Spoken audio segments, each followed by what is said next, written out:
Welcome, everybody, to the Raad Life, the only talk radio show that takes you along with host and age explorer Rod Gantos on his continuing journey of discovery into life's challenges, opportunities, options, and all the latest and greatest things that come with getting older.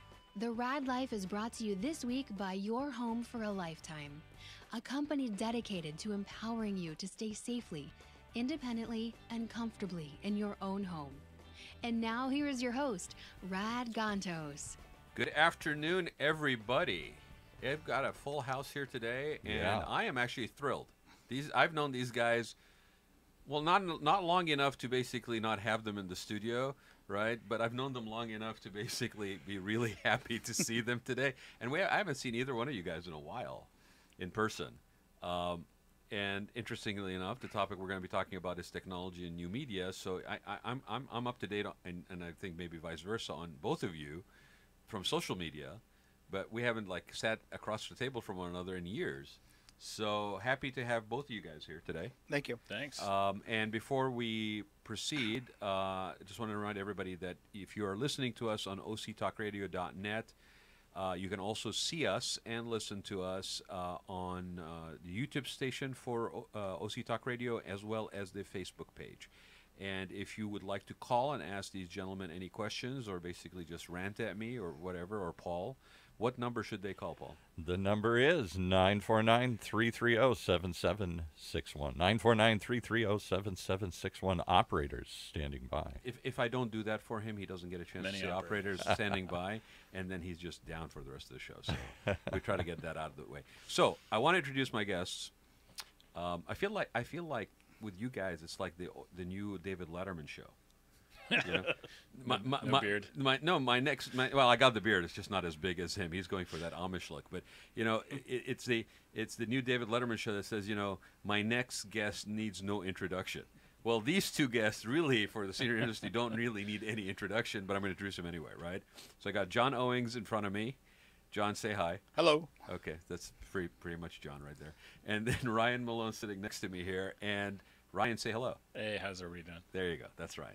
So both of these gentlemen, it kind of happenstance that I was able to fortunately have them on the show at the same time. Okay, we were going to talk about John's new technology thing that he's releasing, but then I realized, and then Ryan and I connected, and I'm like, oh my God, I could bookend this conversation, which is super critical and timely, because we live in a world that's constantly more technologically connected.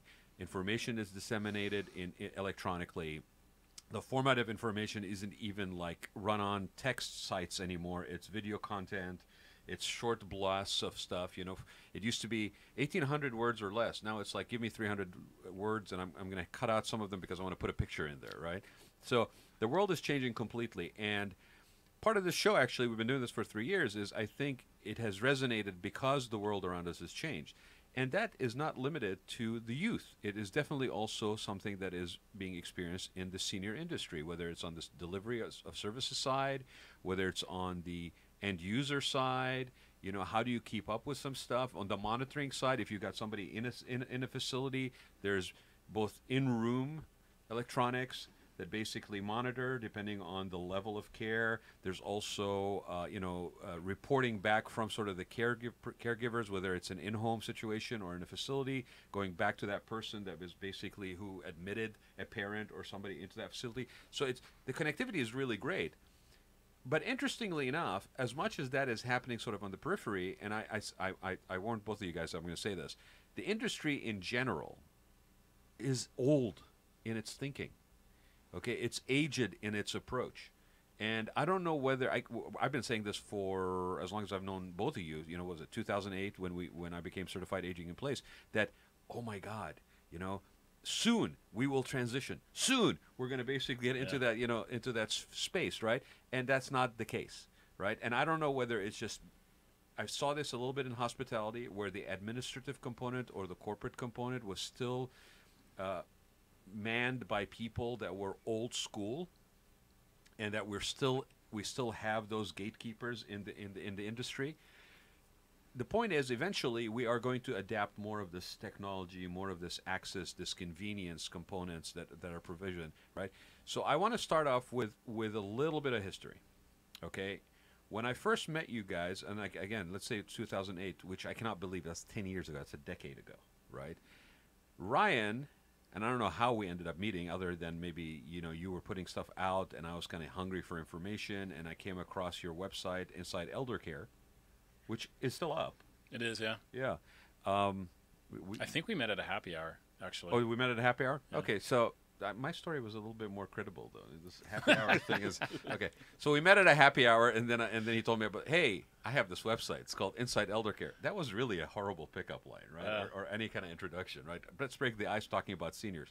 But 10 years ago, you were frustrated, right? There was a reason that caused you to put that website up, because that's not what... You're not in the senior industry, per se, right? Yep. So give a little bit of background on what you do, or what you were doing, and what you do now, and why did you end up putting up a website called Inside Elder Care? Yeah, so when my mom had a stroke in 2005, and she had a series of kind of complications, obstructed bowel, a staph infection in her spine, and a whole number of different things, and I lived about an hour away. She was in a skilled nursing after some surgery, and the admissions coordinator said, you should probably just put her on hospice at this point because she's had so much. And I'm just not wired that way. I'm an entrepreneur, and my mom especially told me that, like, you never ever quit no matter what. So it just didn't really smell right. So I ran. What were you doing before then, Ryan? When you say you're an entrepreneur, what were you doing? I have a digital marketing agency. We're about 40 people or so, and I ran marketing at technology companies, which are fairly fast-paced things. So there must have been a different way. So I called around quite a bit, and I realized that there were some other opportunities. And so when I went to look at those other opportunities, I treated them more like I was trying to hire somebody for my company rather than somebody to take care of my mom, which meant asking some really tough questions that I think a lot of times if you have a sick parent, you can be pretty emotional, and you're looking for the fastest way to provide them some relief, but also I think subconsciously to provide yourself some. Well, I want to just ask you this, because I know a little bit about the story, but you were also young when you were faced with this, right? Yeah, I was 32. I mean, not that you're old now. I'm just saying that you were relatively young for somebody facing... I didn't have gray sideburns then. It's kind of tragic, but I guess I'm going to go with it. It's just been downhill, dude. I know. Yeah. But so you were young, and here you are facing a situation with your mother and care, and you went looking for information, right? Yeah, I did. There wasn't a ton out there, actually. There was a lot of kind of caregiver information that talked about what happened after you found mom or dad a good place, whether that was assisted living or wherever you decided to put them. Right. But there wasn't a lot of, like, how do you objectively choose something, and what's the question that you want to ask that community is not prepared to answer, so you can get the real scoop? And when do you go what are the best times to go look at something so that it's not like tour time, so you can really see? Right. Yeah, it's not the glossy 8x10 that we're walking you through. What are the hard questions? And that actually applies to any industry, right? I mean, totally. If you have a little bit of shopper insight, stuff. Secret shopper stuff. John, would you agree? Absolutely. Yeah. You've been involved in the senior industry. You were more involved in the senior industry, or you came into servicing the senior industry, perhaps, right? Yeah, I've been in the industry 18 years. Yeah. So I started off with a actually relocation company specialized in moving seniors into assisted livings. So I help with that transition. So we see exactly what's happening within the community, how long somebody's staying, ask the families why they're moving out, what the issues were. So we have a real good inside information on what's actually going on within the community, where, like you said, everybody's going in and they get the beautiful tour and they see all the the beauty of it, and they don't see what's happening under the surface. Now, and just to for the purpose of transparency, you guys both know each other for a while too. So it's not, this is like home. I've actually moved Ryan's mom 2 or 3 times. Yeah. So then, for a reason, by the way, right? Like, it's great. So what did you end up doing when that information that you found was sort of clinical? It was sort of more on to the caregiver's benefit, and here you are, a person trying to make a decision, somewhat objectively, for the care of your mother, and I'm assuming it's a very emotional time anyway. But you're kind of falling back to that sort of corporate or that mindset of being a business person, and try to make a decision. Yeah, well, I wrote all these notes down when I was going through all this stuff, and I created these kind of makeshift comparisons and stuff as I was going through it. And a year later, after they told me that my mom should go on hospice and I should just kind of count the days till she passed away, she walked into my wedding. And my wife at the time, she had a walker, but she made it, and she even had a little bit of champagne. So it was a really kind of emotional day, so much so that I completely hosed my speech at my wedding to tell my wife how beautiful she was, because I was so choked up that my mom had actually made it. And my wife was like, look, you always wanted to write a book. Like, why don't you do that now? So I wrote this book, and it turned out, and it was kind of against the grain at the time, where everything was kind of touchy-feely. This was more like, take this book, carry it in your hand, go ask these tough questions, find out what you're really going to find out, and then make a decision. And that's kind of how I got, I kind of became really passionate about this space for, gosh, a good 10, 12 years. Yeah, and I mean, I think it's also something that, you know, in your case, in my case, my parents are in their 80s. John, I don't know. You know, They're in their 80s. Yeah, so it's this is a reality of our life that we live. It may not be like the focus of our day, but in the back of our heads, there's always this thing about, you know, I've got parents that are older, got family members that, you know, might get a call any minute where I need to basically be informed, aware, know how to proceed, right? And to take advantage of the time when it's not a a crisis where I have to basically react right away, to inform yourself, and yet the information that's out there is either being kept very, you know, kind of guarded a little bit behind that 8x10 glossy, or it's not written for that end user, that's the layman, that is now basically faced with this decision, right? I just did this with all three of my grandparents. Believe it or not, I've just lost all three of them in the last year or so. Sorry. Oh, no. My one grandmother, day before 100th birthday. My other grandmother, 2 days before 98th birthday. And my grandfather, he was 96. Wow. Got great genes. Yeah, you do. On both sides. So, you know, we looked at different approaches for all three, because all three are completely different circumstances. My grandfather lived in Hemet, which is about 80 miles from here. And when his significant other passed away, he couldn't stay there by himself. And my parents and my uncles were killing themselves driving back and forth to Hemet every day, take him to the doctor. You know, something's happened. We had caregivers there. They wouldn't show up. So we ended up moving him closer to us, to our support system. Worked out great. My grandmother that lives in Orange County, which is about 8 miles from here, we actually moved her within a half a mile of my mother. And my mother was able to walk over there twice a day. She lost about 20 pounds, which was good for her. Added benefit. Added benefit. And, you know, we did in-home care for about 2 years. And then when you're getting 24-hour home care, it's not sustainable. It's too expensive. New regulations have come through for them in the last 2 years. So 24-hour caregivers are about $20,000 to $24,000 a month. It's just not, that's not a sustainable number. Who's going to pay for that? Exactly. Right? Where's the money going to come from? No, I mean, the crisis that we have, that we had sort of a sense of in 2008, we are very much in the middle of that crisis, and it's only going to get more, you know, larger.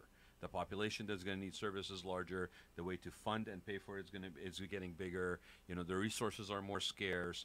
Certain developed and built-out communities don't have things like large developments that are going to offset, you know, social services. So, you know, the policies are kind of not even caught up yet as far as how you change your mindset on aging communities where people are older, healthier, longer, staying in their homes. Homes are not changing hands. Property taxes aren't going up, and it's just a domino effect. And we're still kind of stuck in that mindset where we're not doing what we need to do, and just to bring it back to technology. So back in the day, I think all of us probably understood that there was a role that technology would play in this industry, just like everywhere else, right? Is that role diminished, or is it getting larger? You know, what do you guys? I know it's a loaded question given what you guys are here to talk about, but yeah, I mean, within the senior industry itself as a whole, right now in Orange County, there's over 900 assisted livings. Wow. So, I mean, it's a big number. Yeah. And their whole philosophy is, if it's not broken, don't fix it. And it's really stalled as far as technology. A lot of the larger communities are adapting. Why do you think that is, John? It works. I don't want to put the energy. No. It works. So why fix it? Also the does it work well? Sorry, Ryan. Does it work well? No. Okay. No, not at all. I think also there are some communities I think that do a really good job. The problem is the capital expense to try something new means gutting your whole building to try a new living environment, to try some technology, and then you have to, which is expensive, and then you have 3 or 4 years to see if it even pans out. So then you kind of go as status quo enough for today, or you try to bolt on some things. But the challenge is the resident is 80 plus, so their ability with technology is like they're not accustomed to it for the most part. Well, let's just say that this is for the current,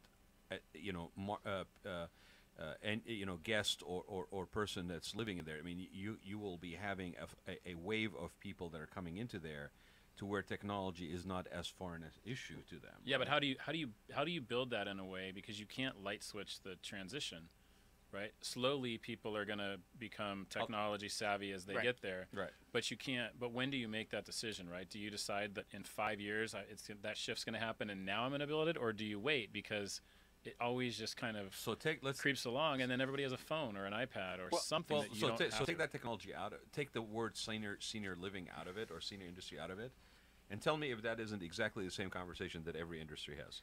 Absolutely. Right? As whether you're an early adapter, or you're basically once the proof of concept has happened, now you're basically a lower risk adapter, and even in that case, you may be an earlier adapter, or you're catching up and playing catch up. And I think it's all driven by market forces in a way, right?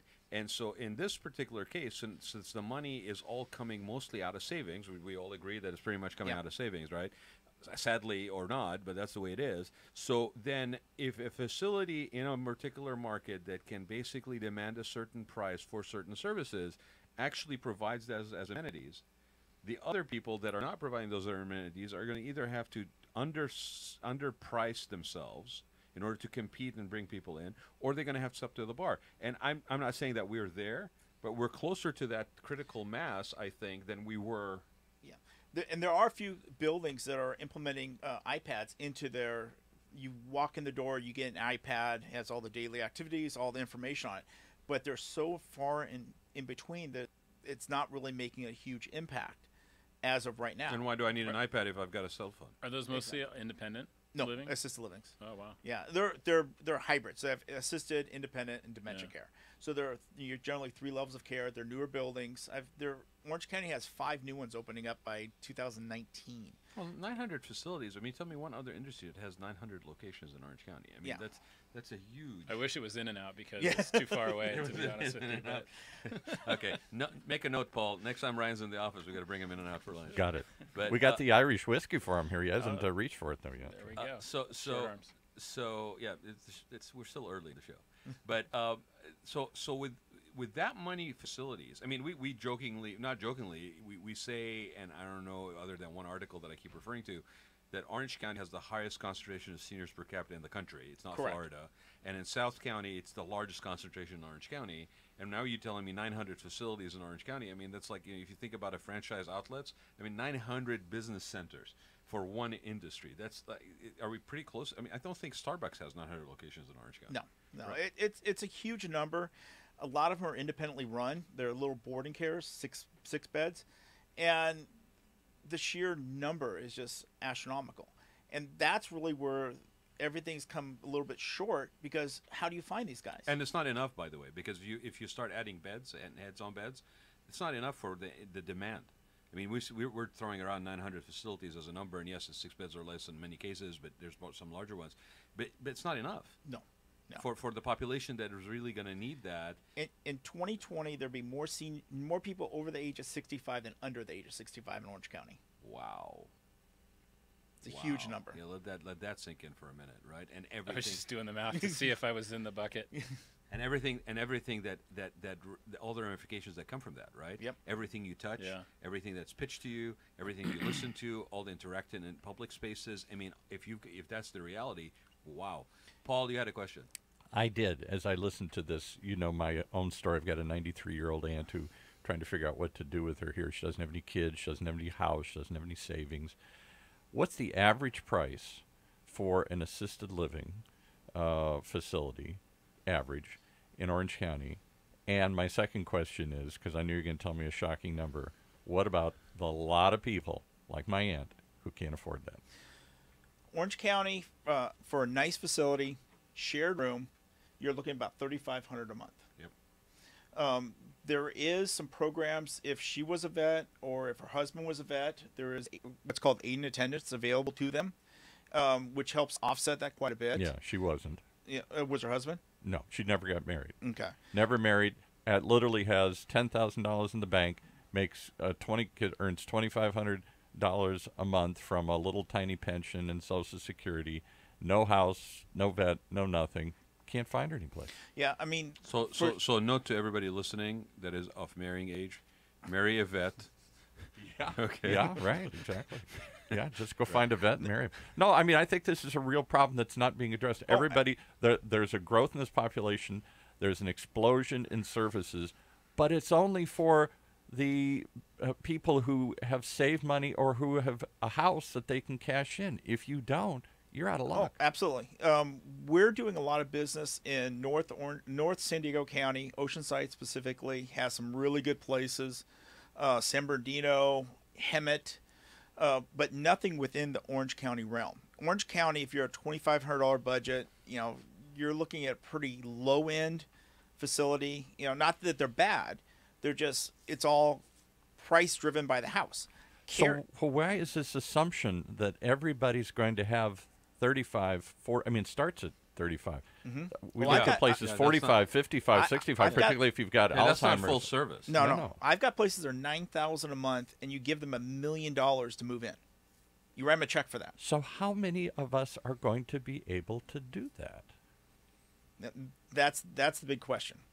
And the biggest issue in Orange County is the cost of land. Mm-hmm. If you're buying, I just looked at one down in Dana Point. They paid $3.4 million for the house, turned it into a boarding care. They're at $6,500 to start to get in the door. But they paid $3.4 million. So they have to pay that mortgage, and they're full. So is everybody? I mean, they're obviously exploding. 900 of them in Orange County. There must be a lot of people who can afford this, but there's got to be an equal number or more who can't. And the assumption I got into it, listen to Ryan's story here, with my aunt and earlier with my mom was, well, there must be some sort of government assistance. There's none. None. And if you really get down, I don't know what it is, $2,000, your last $2,000 or some crazy figure, and you can get on Medicaid, the state version of, assistance. There are no facilities that will take Medicaid. In the entire Palm Springs Valley. No, it's state of California, there's not. In the whole state of California, there's not? Yeah, because they can't take government funding. It's basically luxury accommodation. Mm-hmm. Yep. So the only places that can take Medicare, Medi-Cal are skilled nursings. And unless you have a skilled need, and one of the big issues is dementia is not considered a skilled need. Right. You have to have a G-tube, a breathing tube, broken leg. Stuff, yeah. That's what allows you to go into skilled nursing. And the skilled nursings are driven by the insurance companies. So the insurance companies discharge you as soon as you do what they call a plateau, where you're no longer progressing, getting better. Many times we went through that with my aunt. She'd fall. She'd go into skilled nursing for a while. Can't get her any better. She's plateaued. That's as good as she's going to get. They send her home. Yep. Well, and you don't have. It's the same as the medical system, right? You don't have a preventive mindset. You don't have a built-in strength through stuff that's maybe provided in a less costly, more community services kind of direction. And basically, they want you in there, but the minute you plateau, then you're out because it's all heads on beds driven. It's exactly heads in the bed. Right. We actually get the calls pretty often that the skilled nursing has discharged them to a hotel, and they paid a week worth of rent. And then we get the call, my week's up, where do I go? So what happens to this large population, like my aunt, who don't have any savings, who don't have a house? That's the key. That's the big thing. Everybody always says, well, she has a house, doesn't she? Will just take the house. No, she never bought a house. Right. And that seems to be her biggest mistake. She doesn't have long-term health care, obviously. She doesn't have vet benefits or anything else. She's not alone. No. There are tons of people. So what happens to this population? They just live on the street. They live in somebody's they try and find a bed to crash on, a couch to crash on. There's a couple different strategies that we look at. One, outside the area. Obviously, Orange County's one of the most expensive places in California to live, unless you're looking at San Francisco. So we look out San Bernardino, Victorville, out north, Oceanside, and there are some places out there that we can get into for like 1,500, 2,000 if it's low levels of care. Not a secure unit, not dementia care, nothing of that nature. If a lot of times they're moving in with families contributing just to kind of sustain them. It's a real epidemic, and there's no easy solution because the government is so overwhelmed just with what they're paying for.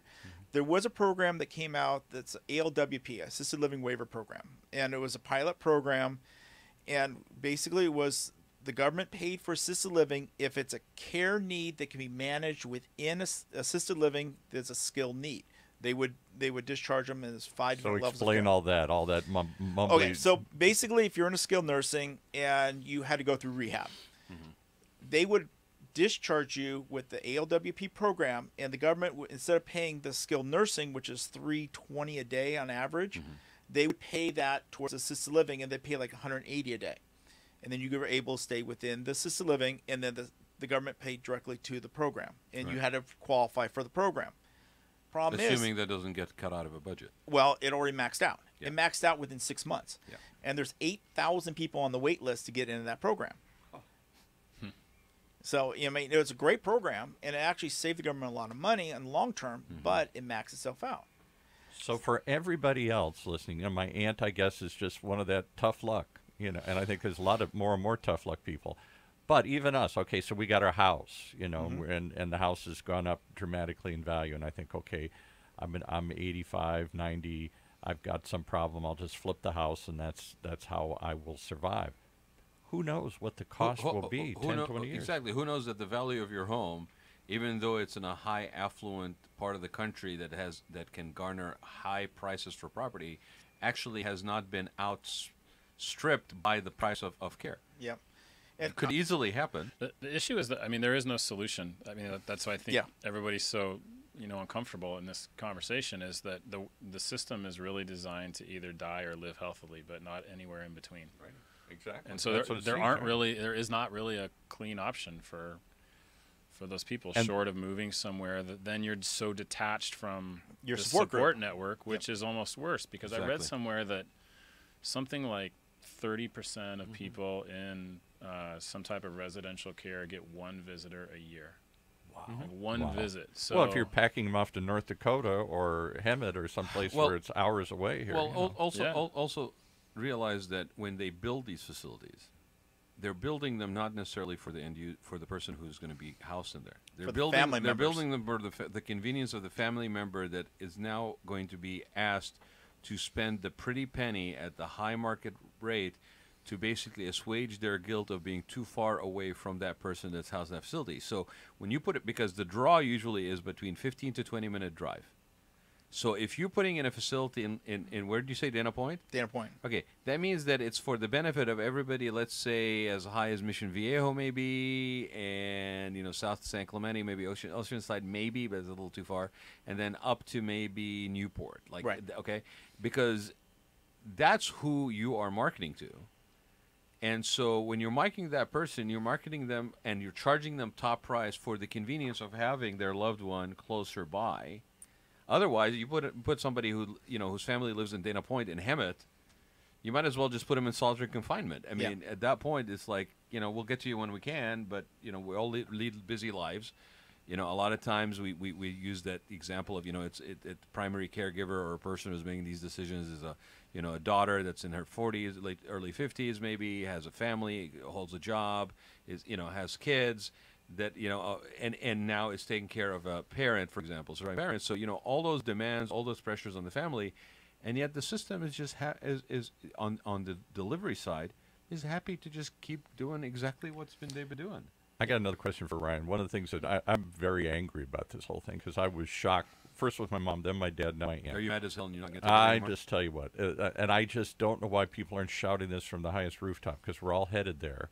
And what I've seen, the lack of facilities, the lack of affordable options, and the lack of good care, unless you have a lot of money to pay for it, is just shocking to me. And we're headed, it's like the Titanic headed towards an iceberg here. Here's one of the other things that shocked me. You go into all these facilities, went with my aunt, went with my mom, went with my dad before that, and they give you the tour. They have a billiard room. They have a movie room. And you say, see, Mom, it's not so bad. You know, they got a billiard room and all that stuff. And then you come back at the off hours. There's nobody playing pool in there. There's nobody in the movie thing. That's for you, so that you have less guilt. See all the wonderful amenities. I mean, that was my impression. What was your impression as you went around to these places? Sorry, you know that I was actually told, and I will not say by who, but by an actual company that operates assisted living, that because we were in the process of designing something, that the movie theater component is solely for the tour.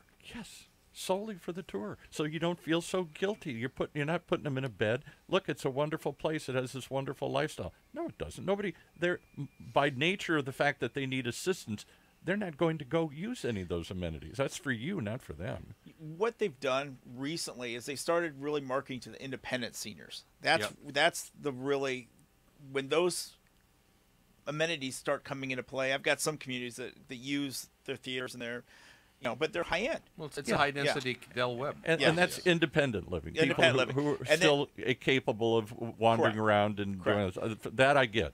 The only one I did see amenity at one of the facilities that the actual residents do seem to use is a little happy hour, although they can't serve booze. But they all love the idea of coming down. You went to the wrong community. Yeah. Did it? There's some of these communities that are happy hours. It's crazy. Happy hour is fun there. Yeah. Happy hour. But so many other things that were built in and they give you in the tour that you try and make yourself feel better and try and sell your loved one that this isn't so bad are not something they're really ever going to use. So it's kind of weird, right? I went through from a consumer perspective this whole stuff, and then in my job now, I run a marketing agency, and we work with some senior care companies, and you also have to empathize with the provider too, right? They're trying to put the affordability stuff aside because it's an unsolvable equation at this point. But if you're a provider, right, you're trying to put somebody in a place where they have some pride in their life, that they have some sense of ownership, that they have a very there's not a big gap between the life that they lived before in their house and the types of things that they do there. And in order to do that, you have to have some of those things. It may mean that not everybody uses them, but the worst thing you can do is for the actual resident is to move them into some place where there's nothing that they have. And so the communities have this dilemma where, sure, they're trying to make it nice for the family because, when you go to bed every night and you have your cell phone on your table, and anytime you get a text message from a friend or any little chirp from it, you say, "Did my mom die tonight?" There's a certain burden that they can relieve by making you feel like that they're in a safe place. And so I think to your point, not a lot of people use some of those things, and maybe the communities have chosen inaccurately based on the demographic of the people there. But there are some that we've lived in that I think do a really good job, and there are people a lot of people that watch movies, and a lot of people that do events, and there at one of the communities my mom was in, there was actually a men's club room that was like a workshop, and anytime you walk by there was 10 guys with a big sign that said "No ladies," and it was. I think it's hard to. I don't think they've really thought through. I think a lot of it is just for the design. And I'll give you another one. Rod talked to me about this. There's also a programming factor that some do better at than others. And I think as we progress to where we see more Gen Xers and baby boomers and Gen Xers that are active in their daily life, to Ryan's point, that are now going into these facilities, that some of the stuff that starts programming is going to become critically important, not only in terms of what is expected and should be provided, but as a differentiator. I'm going to give you another one that shocked me. Design. We are in California, after all, right? Design. Rod's a designer, so he asked me once, he was working at designing a assisted living facility, and he said, "What have you've been to all of them, what have you seen, what you like, what you don't like?" I said, "I'll give you another thing that drives me crazy. The actual design isn't really thought through from people of that age. It is a little bit. They have some handrails and some other things like that, but they have a lot of change in surfaces. You go from carpet to a slick surface, something else like that. That drives me crazy. Every time she has to change from a carpet to a thing, she freaks.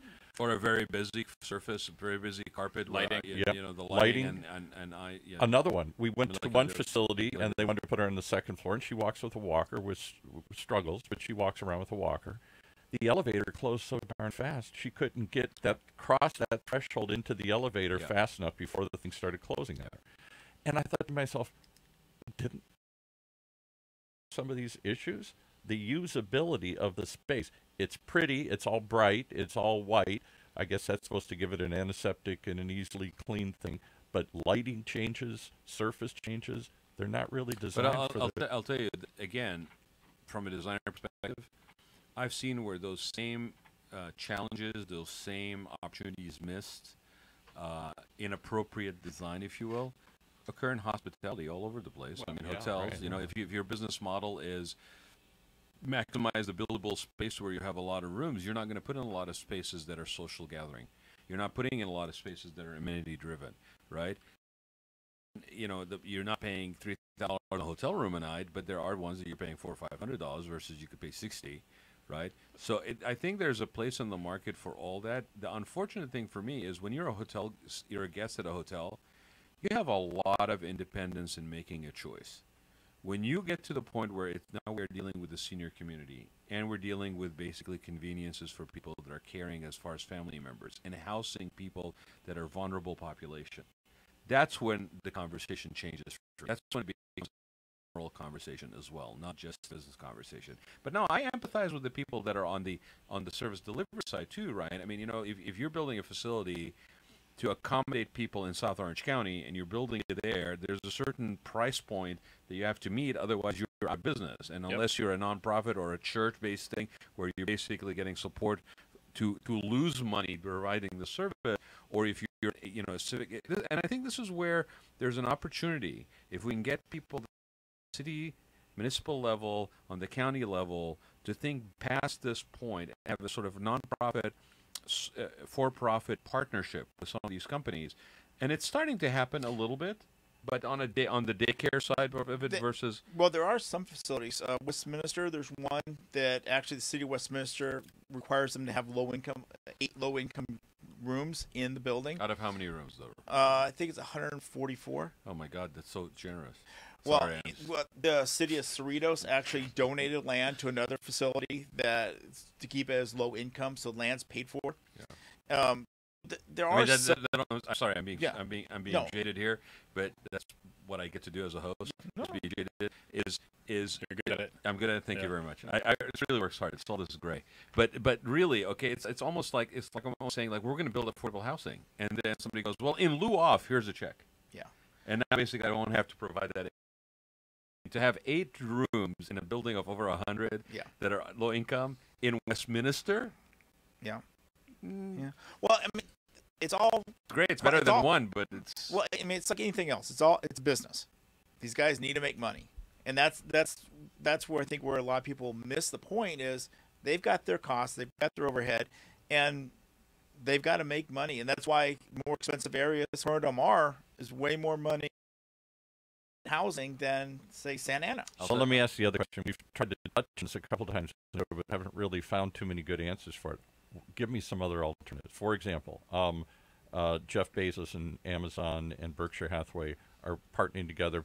A lot of excitement. They're going to try and go back and rethink healthcare for their employees. Mm-hmm. Maybe it isn't a for-profit model. Maybe it's what Henry Kaiser did in the 40s when he set up Kaiser for his steel workers. Exactly, up in Northern California. And maybe it's not there to make healthy and as a perk or whatever here.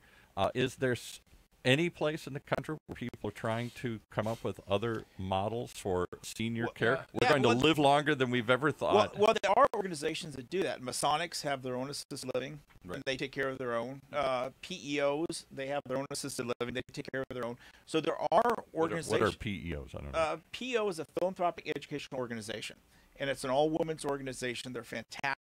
What they do is they do scholarships, and it's kind of unspoken about society, but they have their own assisted living, and they have them all over the country. So there are organizations that do that, like the Elks Club. They have some support systems that they do for their members. My grandfather's an elk, and we utilize Volunteer that. of America. did some like communal stuff Right. where they had housing pods basically where Right. everybody lived together and they kind of watched out for each other. In the early days, it was actually Well, really and positive. that village concept, as it's usually referred to, where it's a support system basically defined by either a geographically definable area, like I know that in San Clemente, for example, there's this sort of a village San Clemente organization that's trying to basically provide, you know, the old neighbor taking care of a neighbor kind of idea. You know, somebody's got a particular skill set and somebody needs service, you know, and that keeps you in your home as long as possible. That whole thing falls apart the minute you have severe medical to be housed somewhere, right? But at least the attempt now seems to be to deal with that problem, Paul, is to try to push it as far back as possible in keeping people in their own homes. Yeah, obviously my aunt lives by herself. She's homebound, but Right. she lives in an apartment by herself. Meals on Wheels keeps her alive. A couple people I pay to come in and check on her throughout the week. So we're Catholic, so somebody from the church comes over once a week. You know, I try to come up with a community of people to check on her neighbors and whatnot, and I go out there as often as I can. But So you have actually built a system that a lot of places are looking as a potential, at least alternative, to be basically frustrated and just, you know, with what's there. And it is weird how you can, you know, maybe that's what we need to do. Think of it as more of a communal situation. There's a young couple that lives above her. They don't have any children. They view her as kind of their grandma, and they come down and check on her. There were some kids in the neighborhood. She was the only person in the 90s in the whole apartment complex. Everybody's young in the apartment complex. So they kind of viewed her as they would check on her and take her trash out and stuff. The guy who does maintenance, I got him to stop by and check on some stuff. So there's this kind of ad hoc community that we've assembled, but it changes. People come and move and whatnot. It's a transient community because it's an apartment complex. And so we've had to be creative. I've had to be creative to try and come up with this. I've thought about I wish I had an extra bedroom downstairs. The houses that are built today don't have grandma houses.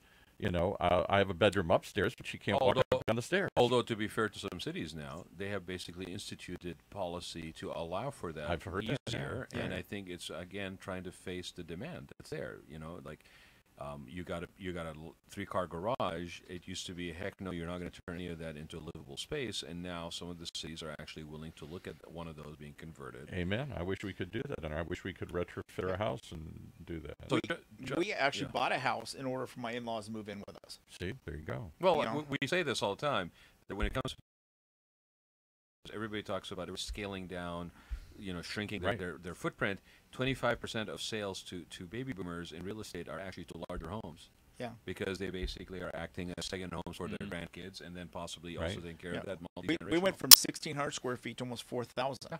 Just to accommodate. It's multi-generational. That's exactly what it is. Right. And there are new homes being built in the hills in Irvine that are basically be geared towards maybe the Chinese buyer Very or whatever, big, but 'cause- where it's multi-generational in the configuration of the family. So here's a home that basically accommodates those needs as you age. John, before we run out of time, this is obviously a very fascinating conversation, and technology has a very big role to play to help us maybe navigate or even come up with solutions. So you've come up with something. I mean, we talked about Ryan's and with the page and kind of out of necessity, but it became a very important resource. And a lot of people, including myself, thank you for the opportunity back in the day to actually write and share what's frustrations and, you know, possible things. And it's still up there, and it's inside eldercare.com, right? Yes. So please go check it out. I think it's got valuable information that's timeless, honestly. Ignore the dates on some of this stuff, but it's actually timeless. And John, you're doing something now that's kind of interesting. Right. So what we've done, like I said, I've been in the industry 18 years, coming up on 18 years in a couple months. And what we found is, and I started this 10 years ago, and I was manually inputting everything, is that there's not really a good general location to find all the resources. So what we decided to do was create a mobile platform, because who doesn't own a smartphone? I mean, really. I think my father is the only person in Orange County that doesn't have one. And we created a mobile platform. It's called Successful Aging Resources, and it's a general location where you can find a lot of needed resources. We're doing resources for caregivers and families, so you can find support groups. We're doing we're allowing, it's kind of almost like a Facebook where you can create your own profile on there for assisted livings and home care and hospice, all the different resources, and they're controlling it. If you go on the internet, you'll They see being the end user. the end user, The you and me. well, the Not the provider. the provider's actually the controlling their own content on within I see. within the app. If you go to the internet, you do a Google search for assisted living. Yeah. You're going to get all the different placement agencies. You're going to get all, but it's not the actual assisted livings you're getting. You're getting it through a third-party source. The clearinghouse. So so there's a lot of muck that gets in there, and ours is all geo-based. So if you're looking for an assisted living close to where you're living, it'll tell you exactly how far away it actually is. Yeah, I mean, I'm not knocking things like, a place for mom or other agencies that that provide that kind of service, but what you're saying is, I've got a GPS locator on my cell phone. I got an app on my phone. I need a particular thing relevant to aging, and I basically go on that app, and it's basically It's right there. more closer customized to my needs based on my search parameters. Right, and you don't have to deal with a third party. And then if you do need, if you're looking for something that actually is there, just call us. My database has over 8,000 contacts in Orange County, so there's something out there for everybody. So is this currently a rollout in Orange County only? Correct. Right now we're rolling out in Orange County. We launched it January 1st, so we're really brand new. We're getting content up there. We're working with a couple pretty good sized organizations that are real interested in it, and it's going to be we're hoping it's going to be a really good resource, not only for professionals but for caregivers. And again, what's the name? It's Successful Aging Resources. And where can people download it that? off either the Apple Store or the Google Store. Under Successful Aging Yep. Resource. You know what I liked about it when I was playing with it is that if you say you're in this situation, you're super emotional. Yeah. You have no leverage to make the right decision. But and if I had John's app when I was younger, then I could have educated myself really clearly. I think we got lucky and found some good places, but I think the difference is the place for mom and the other places, they come from a business model which is designed around being paid to put people in places. Right. John's angle from educate somebody first. And by the way, now that you're educated, here's some options for you. I think is so much more empowering for the person it's really, really useful. Well, this is why I thought, again, happenstance that the two of you being available and having you on the show, because it literally, when I was listening to John and finding out more about this, it reminded me of what you tried to do with Inside Elder Care back in 2008, where it was basically providing that information to help people filter through stuff. Okay, and here's John taking it to that next evolutionary step of actually putting more control and independent control in your own hand, literally, to do that as need be, on demand. Yeah, and it's technology driven, and technology has come so far in the last 10 years. Yeah. It's crazy. My phone has more computer skill than my computer did back then. Absolutely. So let's share the websites, because I want everybody to have the chance to basically check you guys out before we run out of time. So again, John, give your information. It's downloadable app. It's Successful Aging Resources. Just download it. It'll ask you to log in. We just do that just so we can keep track of our users. And it's got just a plethora of information on it. And this is not all that John does, because you have other things that you do. So give that Correct. other website so too. I also have a relocation company. We specialize in moving seniors from home to assisted living and moving from into higher levels of care as you age.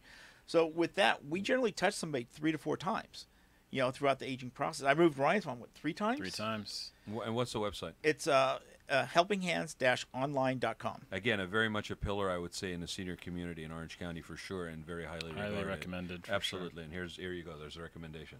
So you don't have to pay me. I brought him in for you, right? And then Ryan, let's give your website too. Both the Sure. one with information, also where they can reach you. Should they be on the provider side looking for that sort of sensitivity and nuanced knowledge base when they are basically going to market their services to seniors? Sure. So Inside Elder Care is the resource that I created for families that are trying to find a more proactive and informed way to handle their loved one's transition. And then I run an agency that is a digital marketing agency called Smart Bug Media, which is smart bug like a fly media.com, and we focus on helping healthcare and technology companies create more revenue and leads for their businesses. So InsideElderCare.com and SmartBugMedia.com. Yep. Right? And then Successful Aging Resource And Helping Hands and Relocation. Helping Hands Relocation. And would you guys say that you're optimistic? Are we empowered by these things? Like, are we just basically trying to hold away like a dam that's about to break. How optimistic are you? We're all going to be facing it, right? Yeah, no, absolutely. I mean, we're all if it's in not that- you, it's your family, it's your friends, it's Forget my family, dude. I'm going to have face it pretty soon enough myself. I mean, what do you think? I think we're going to have a landslide here shortly. The baby boomers are coming, and the issue is being able to afford everything.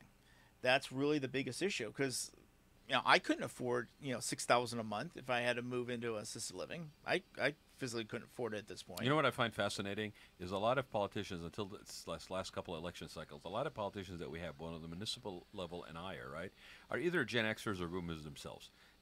Some of them are either like hardcore, stick around long-term, career politicians that are even older, right? And I am yet to see some really clear, defined policy, innovation, leadership on this issue, which is ironic because they have a pension. Wow. I kind of set it up, and I was hoping somebody was going to pick up the ball. Thank you, Ryan. I It was a appreciate it. softball. I had to Yeah, swing it. yes, thank you. Yeah, because they have a pension. So for the rest of us that don't have that safety net, okay, this is something we all need to be involved in on every level, on the delivery of service level, on the policy level, on the how do we structure for the next 10, 20 years. And the thing about it is, as one wave of consumer, if you will, goes out, there's another one coming in. So, I mean, sorry if you're not going to make money on the Gen Xers because we're a small group, but here comes the millennials, and they're going to be as big as the baby boomers. So, get smart about this. It's a win-win if you get ahead of it. Otherwise... So I'm optimistic for two reasons. One is I think that I'm 45, so my generation seems to be far more kind of European or even Southeast Asian about taking care of their family, where it's really traditional that you play a far more active role in your family's aging. I see that a lot more than I did with the generation before. And the other reason is that you have this whole generation of kind of incremental improvement entrepreneurs that are out there that are trying to solve a small problem and every day make incremental improvements, as opposed to somebody trying to solve the whole thing at once. In one go. And That's a all very of those good point. people are running their businesses based on, how do I improve something? How do I measure it? How do I improve it again? How do I measure it? And I think that there's a wave of innovation that is starting to touch on more traditional healthcare, but we'll hit this second that is based around that. So I'm pretty confident that somebody will do something at least better. May not solve it. Yeah. But we all push us have in a the right role to direction. play to move it forward and make it better than we find it. I mean, the old adage of not leaving it leaving it better than you found it. So, with that being said, I appreciate you gentlemen both being here today. It was really a treat for me to both see you and have a chance to share this stuff with you. You're welcome anytime. Come back, and we're going to leave it better than we found it. So everybody, next week, same time, same place, the Raad Life. You need to get hold of me on Gmail. You can email me, Raad, R-A-A-D, Gantos, G-H-A-N-T-O-U-S, @gmail.com. Look us up on Facebook. Let us know what you think of the shows. You have these guys' information. Reach out to them. They're invaluable resources when it comes to this. And I vouch for them as really good guys, too. So see you next week. You have been listening to the Raad Life radio show with your host and age explorer, Raad Gantos, brought to you on the one and only octalkradio.net. Join us again next week as we continue our journey of discovery into life's challenges, opportunities, options, and all the latest and greatest things that come with getting older.